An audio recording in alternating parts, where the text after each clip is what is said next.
ছয় এপ্রিল রাত 12:16 রাজধানীর মোহাম্মদপুরের শেরশাশুড়ি রোডে দাঁড়িয়েছিলেন এক ব্যক্তি।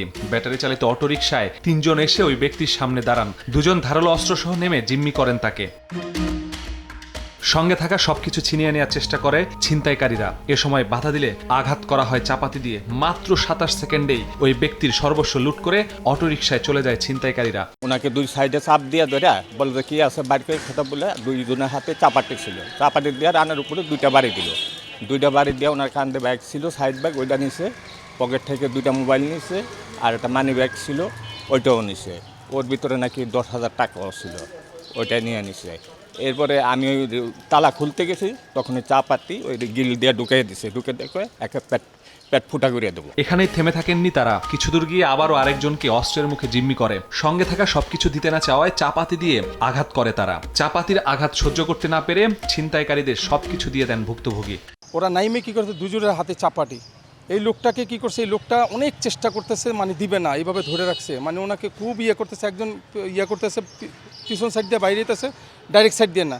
তারপর লাস্টে ওনাকে যখন ডাইরেক্ট সাইড দিয়ে বাইরে করে দিচ্ছে, উনি ভয়ে সব ওনাকে দিয়ে ওদেরকে দিয়ে দিচ্ছে। এর মোহাম্মদপুরে এমন দৃশ্য যেন নিত্যদিনের সঙ্গী। রাস্তায় বের হতেই তাই ভয় পান অনেকে। 12টা 12টা কিন্তু বেশি রাইত না।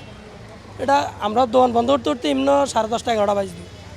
তাহলে যদি এখন 7টার সময় দোকান বন্ধ করে দেয়, আতঙ্ক বেশি লাগতেছে এখন। এই ওয়াইফরা আসছে, যাতায়াত করবে, এখন যদি এরকম একটা ঘটনা ঘটে তাহলে তো আমাদের ভিতরে একটা আতঙ্ক সৃষ্টি হবে এবং আমরা রাত্রিবেলা তো চলাফেরা করতে পারবো না। একটা অস্ত্র নিয়ে আসে, স্বাভাবিক আমাদের মতন মানুষ তো ভয় পাবেই। যদি পুলিশ টহলটা বাড়ে তাহলে হয়তো আমরা কিছুটা নিরাপত্তা পেতে পারি। পুলিশ বলছে সিসিটিভির ফুটেজ সংগ্রহ করে ছিনতাইয়ে অংশ নেয়া 3 জনের পরিচয় শনাক্তের চেষ্টা চলছে।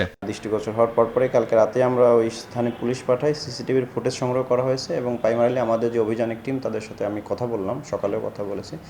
তারা প্রাইমারিলি বলছে যে তাদের মোটামুটি চেনা গেছে, এলাকাবাসী 2-4 জন তাদের চিহ্নিত করতে পেরেছে এবং তাদের ধরার জন্য অভিযান চলতেছে। সিসিটিভির ফুটেজে দেখা যাওয়া 3 জনের বাইরে ছিনতাইয়ে অন্য কেউ জড়িত আছে কিনা খতিয়ে দেখছে পুলিশ। মোহাম্মদপুরের শেরশাশুড়ি রোডে ধারালো অস্ত্র নিয়ে অটোরিকশায় করে গতরাতে হানা দিয়েছিল ছিনতাইকারীরা। এই এলাকায় যতদূর গিয়েছে, যাকে যেভাবে পেয়েছে সর্বস্ব লুট করে পালিয়েছে ছিনতাইকারীরা। এমন দুর্ধর্ষ ছিনতাইয়ের ঘটনার পর পুরো এলাকায় আতঙ্ক বিরাজ করছে। নির্জন এসব রাস্তায় নিয়মিত পুলিশি টহল বাড়ানোর দাবি এলাকাবাসীর। মাসুদুর রহমান, সময় সংবাদ, ঢাকা।